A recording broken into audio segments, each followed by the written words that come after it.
بسم اللہ الرحمن الرحیم۔ دوسرا باب، انسان کیا ہے؟ ہم سابقہ باب میں یہ دیکھ چکے ہیں کہ کائنات کی ہر شے کی تگ و تاز کا مقصد یہ ہے کہ اس کی مضمر صلاحیتیں پورے طور پر نشو و نما پا کر مقام تکمیل تک پہنچ جائیں۔ یہی مقصد انسانی زندگی کا ہے۔ اس سے ظاہر ہے کہ اگر ہم یہ دیکھنا چاہیں کہ انسان اس مقصد میں کامیاب ہوا ہے یا نہیں، اور اگر ہوا ہے تو کس حد تک، تو اس کے لیے ہمیں پہلے سے یہ معلوم ہونا چاہیے کہ انسان کی مضمر صلاحیتیں، ریئلائزیبل پوٹینشیلٹیز ہیں کیا۔ اس سلسلہ میں ہمیں یہ معلوم ہونا چاہیے کہ خود انسان کیا ہے۔ اس باب میں دو نظریے ہیں جو انسانی تاریخ میں شروع سے آج تک برابر چلے آ رہے ہیں۔ ایک نظریہ وہ ہے جسے میکانیکی تصور حیات، میکینیکل کانسیپٹ آف لائف کہا جاتا ہے۔ اسی نظریہ کو فلسفہ مادیت، میٹیریلزم بھی کہتے ہیں۔ اس مقام پر اس کی ضرورت نہیں اور نہ ہی اس کتاب کا یہ موضوع ہے کہ یہ بتایا جائے کہ اس فلسفہ کی تاریخ کیا ہے اور اس میں یونانی مفکر ڈیموکریٹس کے زمانے سے جو اس فلسفہ کا موجود تصور کیا جاتا ہے، آج تک کیا کیا تغیرات واقع ہوتے رہے ہیں۔ اس وقت موضوع زیر بحث کے اعتبار سے صرف اتنا سمجھ لینا ضروری ہے کہ اس نظریہ کی روح سے انسان کی زندگی فقط طبعی زندگی، فزیکل لائف تک محدود سمجھی جاتی ہے۔ بالفاظ دیگر انسان سے مفہوم دیگر حیوانات کی طرح صرف اس کا جسم ہے۔ جسم کی مشین طبعی قوانین کے مطابق چل رہی ہے۔ جب یہ مشین چلتے چلتے رک جائے گی تو انسان کی زندگی ختم ہو جائے گی۔ اس کے بعد اس مشین کے اجزاء منتشر ہو جائیں گے اور یہ سلسلہ ختم ہو جائے گا۔ انسان نہ گوشت، پوست، ہڈیوں، خون وغیرہ کے سوا کچھ اور ہے، اور نہ ہی موت کے بعد اس کا کچھ باقی رہتا ہے۔ وَقَالُوا مَا هِيَ إِلَّا حَيَاتُنَا الدُّنْيَا نَمُوتُ وَنَحْيَا وَمَا يُهْلِكُنَا إِلَّا الدَّهْرُ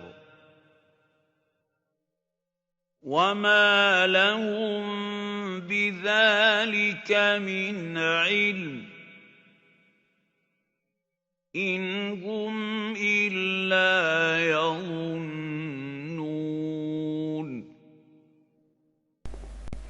45/24 نیز 6/29۔ اور یہ لوگ کہتے ہیں کہ زندگی بس اسی دنیا کی زندگی ہے، اسی میں ہم پیدا ہوتے اور مر جاتے ہیں، اور ہماری موت زمانہ کی گردش سے واقع ہو جاتی ہے۔ ان کا یہ خیال علم پر مبنی نہیں، محض ظن و قیاس کا اتباع ہے۔ چنانچہ فرائیڈ کا قول ہے کہ کاروان زندگی کا منتہا موت ہے۔ اس تصور کی روح سے نہ تو کائنات کے سامنے کوئی مقصد ہے اور نہ ہی انسان کے لیے کوئی منزل۔ در نگاہش آدمی آب و گل است، کاروان زندگی بے منزل است۔ لہذا اس نظریہ کی روح سے انسانی تگ و تاز کا مفہوم جس میں انسانی کی پرورش اور افزائش نسل کے سوا اور کچھ نہیں، یعنی اس کے نزدیک ربوبیت سے مراد جسم انسانی کی پرورش ہے، اور بس اس اعتبار سے انسان اور دیگر حیوانات میں کوئی فرق نہیں۔ اسی نظریہ کے مطابق کائنات کے متعلق یہ سمجھا جاتا ہے کہ مادہ کے ذرات اور توانائی، انرجی کسی نہ کسی طرح وجود میں آ گئے۔ اس کے بعد ان ذرات اور توانائی میں اندھی فطرت کے قوانین کے تحت تغیرات واقع ہونے شروع ہو گئے۔ انہی تغیرات سے یہ سلسلہ کائنات جاری ہے۔ جب توانائی کم ہو جائے گی تو ان ذرات کا شیرازہ بکھر جائے گا، اور اس طرح یہ تمام سلسلہ کائنات درہم برہم ہو کر فنا ہو جائے گا۔ لیکن نہ تو کائنات کے پیچھے کوئی ایسی اعلیٰ ہستی ہے جو اپنے حکیمانہ تدبر سے اس سلسلہ کو چلا رہی ہے، اور نہ ہی انسانوں سے اوپر کوئی ایسی ذات ہے جو سفر زندگی میں ان کی رہنمائی کر سکتی ہے۔ انسانی رہنمائی کے لیے عقل انسانی کافی ہے۔ عقل کے سوا کوئی سرچشمہ علم نہیں ہے، اس لیے خدائی رہنمائی کے لیے وحی کا تصور بھی باطل ہے۔ چنانچہ لینن کہتا ہے کہ مادہ پرست ہونے کے لیے ضروری ہے کہ ہم تسلیم کریں کہ حق کے مطلق وہی ہے جسے ہمارے حواس ہم پر منکشف کر دیں۔ عقل انسانی اس قابل ہے کہ یہ حق کے مطلق کا علم بہم پہنچا دے۔ در حقیقت اسی نے یہ علم بہم پہنچایا ہے۔ مختصر الفاظ میں اس نظریہ کی روح سے انسان کی زندگی صرف اس کے جسم کی زندگی ہے۔ موت کے بعد انسان کا کچھ باقی نہیں رہتا۔ انسانی زندگی کا سارا مسئلہ روٹی کا مسئلہ ہے، اور اس مسئلہ کا حل انسانی عقل کی روح سے دریافت کیا جا سکتا ہے۔ یہ میکانک نظریہ حیات یورپ میں 19ویں صدی میں اپنے شباب پر تھا۔ مغرب کی موجودہ تہذیب اسی نظریہ کے برگوبار کا نام ہے، لیکن 20ویں صدی میں خود یورپ کے سائنسدان اور مفکرین کائنات اور انسانی زندگی کے متعلق مزید انکشافات اور تحقیقات کے بعد ایک اور نتیجہ پر پہنچے ہیں۔ ان کا کہنا یہ ہے کہ اب اس حقیقت کے تسلیم کرنے میں کوئی دشواری ہی نہیں رہی کہ زندگی محض طبیعتی اور کیمیاوی کیفیات کی پیدا کردہ نہیں، بلکہ یہ ان مادی کیفیات سے پہلے موجود تھی اور ہمیشہ سے موجود تھی۔ اس امر کے باور کرنے میں بھی کوئی دشواری نہیں کہ اس مادی کائنات کے پیچھے ایک اور دنیا ہے جس کی تعبیرات کی روشنی میں ہمارے حیاتیاتی اصولوں کو عملاً منطبق ہونا چاہیے۔ لہذا زندگی کے مسئلہ کو طبیعتی اور کیمیاوی مسئلہ سمجھنا ہی غلط ہے۔ زندگی اور انسان کی ذات کا وجود اس حقیقت کی دلیل ہے کہ کائنات کی محض مادی تعبیر ناممکن ہے۔ زندگی کی ابتدا کے متعلق اور تو اور ڈارون، جو مغرب میں نظریہ ارتقاء کا عام تصور کیا جاتا ہے، اپنی کتاب آرگن آف سپیسیز کے آخر میں لکھتا ہے کہ زندگی کے اس تصور میں ایک عظمت ہے۔ زندگی مختلف قوتوں کی مظاہر ہے۔ سب سے پہلے خالق حیات نے زندگی کی روح متعدد پیکروں میں پھونکی ہو یا ایک ہی پیکر میں، یہ حقیقت اپنی جگہ پر رہتی ہے کہ اس تمام عرصہ میں جبکہ یہ کرۂ ارض فطرت کے اٹل قانون کے ماتحت اس طرح گردش کرتا رہا، زندگی کی اس سادہ سی ابتدا سے اس قدر متنوع پیکر اس حسن و رعنائی کے ساتھ نمودار ہوتے گئے اور ہوتے جا رہے ہیں۔ انسانی ذات، ہیومن پرسنالٹی کے متعلق جس کی طرف پروفیسر ہالڈین نے اوپر اشارہ کیا ہے، سورلے لکھتا ہے کہ انسانی ذات چند خصائص و رجحانات ہی کا مجموعہ نہیں، بلکہ یہ شعوری زندگی کا ایک نیا مرکز اور شعوری سرگرمیوں کا ایک نیا سرچشمہ ہے۔ انسانی ذات، نفس، سیلف کے وجود کا سرچشمہ کیا ہے؟ اس کے متعلق پروفیسر لائیڈ مارگن، جس کا تعارف پہلے ہو چکا ہے، لکھتا ہے کہ میں اپنی اس عقیدہ کا اعتراف کرتا ہوں کہ نفس انسانی کے ارتقاء کو ایک نفس اعلیٰ کا مظہر سمجھنا چاہیے۔ نفس اعلیٰ جو ان تمام اشیاء کا خالق ہے، جسے ہم جدید سے تعبیر کرتے ہیں۔ میں اس ارتقاء نفس کے اندر ہی یہی دیکھتا ہوں کہ اوپر سے نیچے اور اول سے آخر تک ایک عظیم الشان تدبیر عمل پیرا ہے۔ میرا یہ بھی عقیدہ ہے کہ فطرت کی ہر شے میں یہ ارتقائی بالیدگی خدا کی عالمیت، ڈیوین انرجی ہی کا مظاہرہ ہے۔ یہ نفس اعلیٰ لامحدود ہے اور زمان و مکان کی قیود سے بے نیاز۔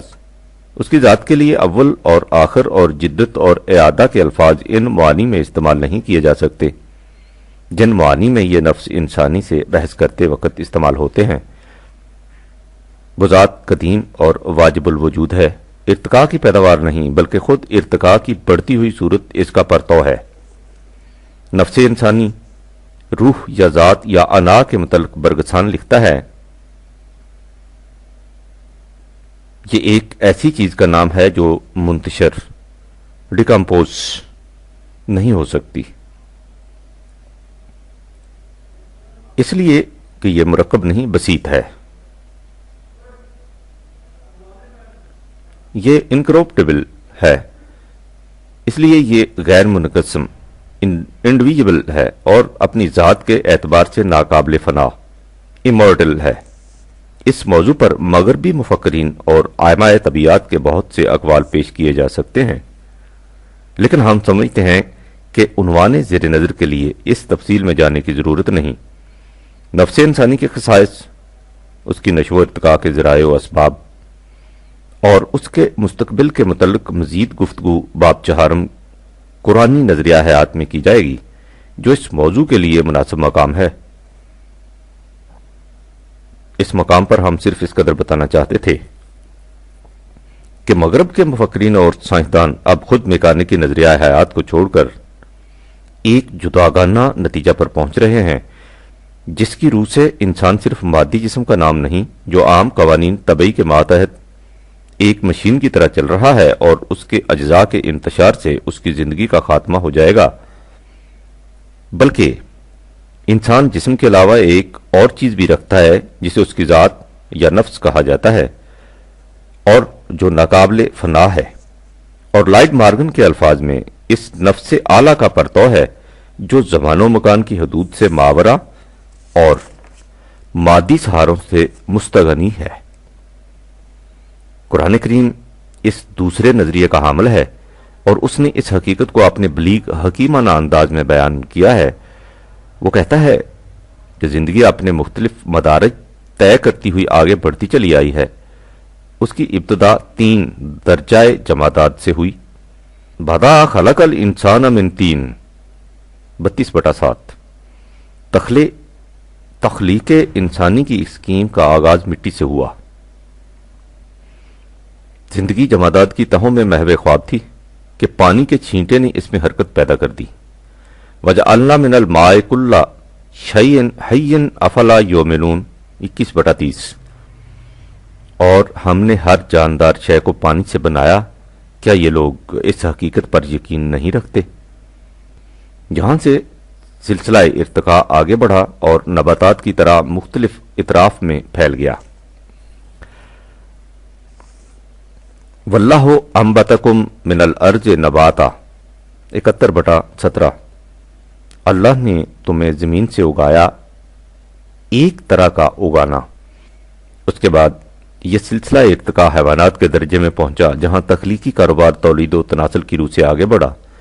خلقا من ماء دافق 76/6 اسے پیدا کیا اس پانی نطفہ سے جو اچھل کر رحم میں گرتا ہے۔ درجہ حیوانات تک یہ سلسلہ اسی طرح چلا آیا۔ اب اس کے بعد زندگی اس منزل میں داخل ہوتی ہے جسے مقام انسانیت کہا جاتا ہے۔ یہیں سے وہ اہم فرق پیدا ہوتا ہے جو انسان کو دیگر تمام حیوانات سے ممتاز کر دیتا ہے۔ اس کے لیے سورہ سجدہ کی متعلقہ آیات کو مسلسل سامنے رکھیے، جن میں سے ایک آیت اوپر دی گئی ہے۔ الذی احسن کل شیء خلقہ بدا خلق الانسان من طین 32/7 اللہ وہ ہے جس نے ہر چیز کی خلقت میں حسن کارانہ تناسب قائم کیا، اور یہ سب کچھ تدریجاً ارتقائی طور پر ظہور میں لایا گیا۔ چنانچہ اس سلسلہ میں انسان کی تخلیق کی ابتدا 3 سے کی گئی۔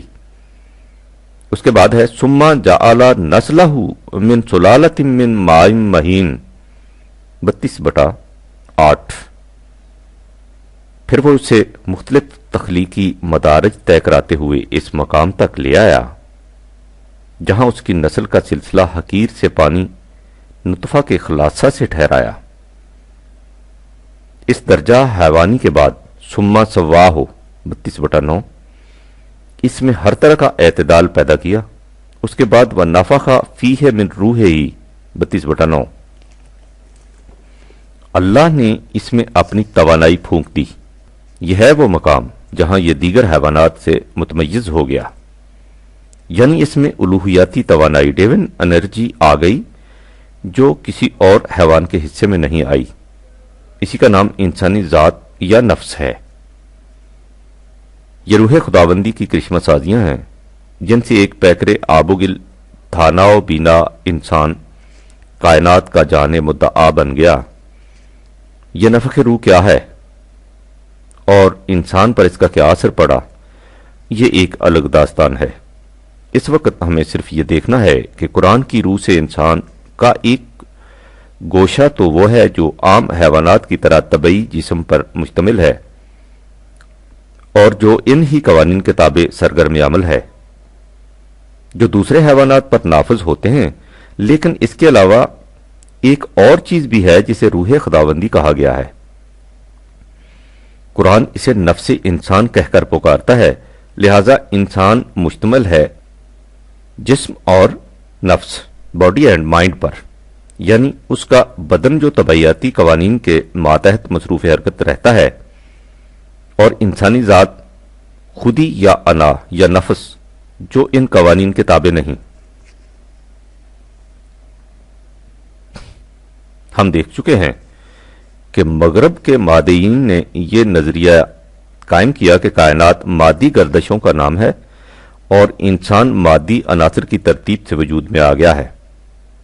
جب یہ ترتیب عناصر بکھر جائے گی تو انسان ختم ہو جائے گا، یعنی ان کے نزدیک سب کچھ مادہ ہی مادہ ہے، مادہ ہی اصل کائنات ہے، مادہ کے سوا کسی شے کی کوئی حقیقت نہیں۔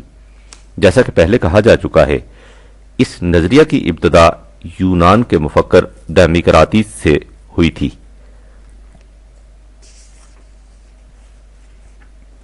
لیکن یونان کے ایک دوسرے مفکر افلاطون پلیٹو نے ایک اور نظریہ پیش کیا جو مذکورہ صدر نظریہ کی ضد تھا۔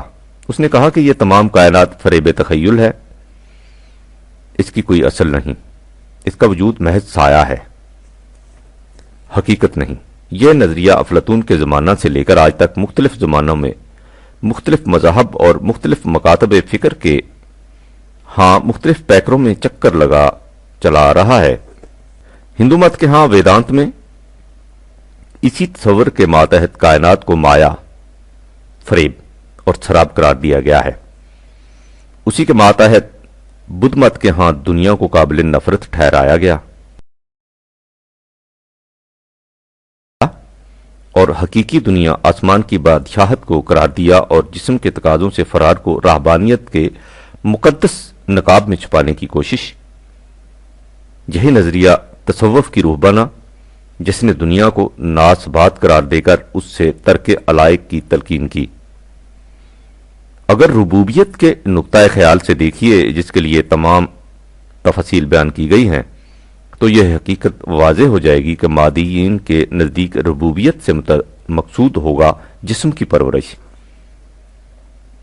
کیونکہ وہ انسان میں جسم کے علاوہ اور کسی شے کے قائل نہیں، اور اس کا ذریعہ قرار دیا جائے گا عقلی وسائل کو، کیونکہ وہ عقل سے ماورا کسی اور سرچشمائی علم و ہدایت کو نہیں مانتے۔ اس تصور حیات کا نتیجہ انسانیت کے حق میں کیا ہوگا، اس کے متعلق آئندہ باب میں گفتگو کی جائے گی۔ باقی رہے دوسرے نظریہ کے قائل، سو ان کے متعلق آپ کے دل میں خیال پیدا ہوتا ہوگا کہ ان کے نزدیک ربوبیت سے مراد ہوگی روح کی پرورش، یعنی ایسا مسلک جس سے انسان کی روح نشو و نما پا کر ایک مستقل حیثیت اختیار کر لے۔ لیکن آپ کو یہ سن کر تعجب ہوگا کہ ان کے نزدیک بھی مقصود حیات یہ نہیں۔ ان کا عقیدہ یہ ہے کہ روح انسانی آتما برہما خدا کی روح اعلیٰ پرماتما کا ایک جزو ہے۔ یہ جزو اپنے اصل سے الگ ہو کر مادی دنیا پراکرتی کی زنجیروں میں جکڑا ہوا ہے۔ مقصد حیات یہ ہے کہ اس روح کو ان زنجیروں سے آزاد کرا دیا جائے تاکہ یہ جزو اپنی اصل سے جا ملے۔ انسانی آرزویں اس مقصد کے حصول میں حائل ہوتی ہیں، اس لیے اس کا علاج ترک آرزو ہے، یعنی دنیا اور اس کے متعلقات سے اس طرح کنارہ کشی کی جائے کہ انسان کے دل میں کوئی آرزو ہی پیدا نہ ہو۔ انسان جس قدر جسمانی لذائذ اور دنیاوی حظائظ سے اجتناب برت کر نفس کشی کرتا جائے گا، اسی قدر یہ بندھن ڈھیلے پڑتے جائیں گے۔ جب نفس کو پوری طرح فنا کر لیا جائے تو یہ زنجیریں ٹوٹ جائیں گی اور پھر انسانی روح اپنی اصل میں جا کر ضم ہو جائے گی۔ یہی منتہائے زندگی ہے۔ یہ نظریہ بدھ مت، ویدانت، عیسائیت سب میں چکر لگاتا چلا آ رہا ہے۔ فرق صرف نام اور لباس میں ہے، روح ہر جگہ ایک ہے، اور بدبختی سے یہی روح ہمارے کے تصور میں بھی کار فرما چلی آ رہی ہے۔ اس کی روح سے ترک دنیا، ترک لذائذ، ترک خواہشات انسانی صحیح و عمل کا منتہا ہے، اس لیے کہ دنیا جیل خانہ ہے جس میں انسانی روح مقید ہے۔ انسان نفس کشی سے وہ مقام حاصل کر لیتا ہے جس میں تمام دنیاوی زنجیریں ٹوٹ جاتی ہیں اور روح ذات خداوندی میں پھر سے مدغم ہو جاتی ہے۔ اسی کو واصل بالحق ہونا کہتے ہیں، یعنی روح کا حق خدا کے ساتھ جا کر مل جانا۔ یہی وجہ ہے کہ بزرگوں کی موت کو موت نہیں کہتے بلکہ یوں کہتے ہیں کہ ان کا وصال ہو گیا، یعنی جزو اپنی اصل سے جا کر مل گیا۔ یہی روح کا منتہا ہے، اسی میں اس کی مسرتوں کا راز پنہاں ہے۔ عشرت قطرہ ہے، دریا میں فنا ہو جانا۔ وحدت وجود اور ویدانت اسی فکر کے مظاہر ہیں جس کا چشمہ سرزمین یونان سے پھوٹا اور ساری دنیا میں ایسی دلدل پیدا کر گیا کہ آج تک انسانیت اس میں تاب کمر ڈوبی ہوئی ہے اور اس سے نجات کی کوئی راہ نہیں ملتی۔ یہ افلاطونی فکر بقول اقبال گوس فند سے در لباس آدم است، حکم او بر جان صوفی محکم است،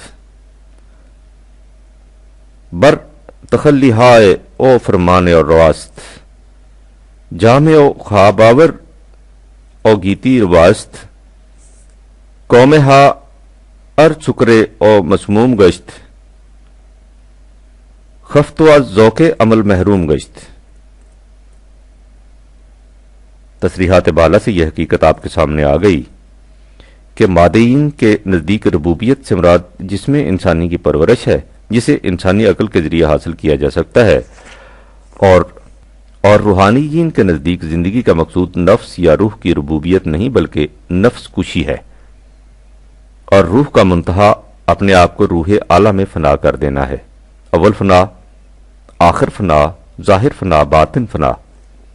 لہذا ربوبیت کے نقطہ نظر سے روحانیین کا مسلک تو اس قابل ہی نہیں کہ اس کے متعلق کوئی بحث کی جائے۔ البتہ مادیین کا مسلک مزید گفتگو کا مقتضی ہے، اسے آئندہ باب میں دیکھیے۔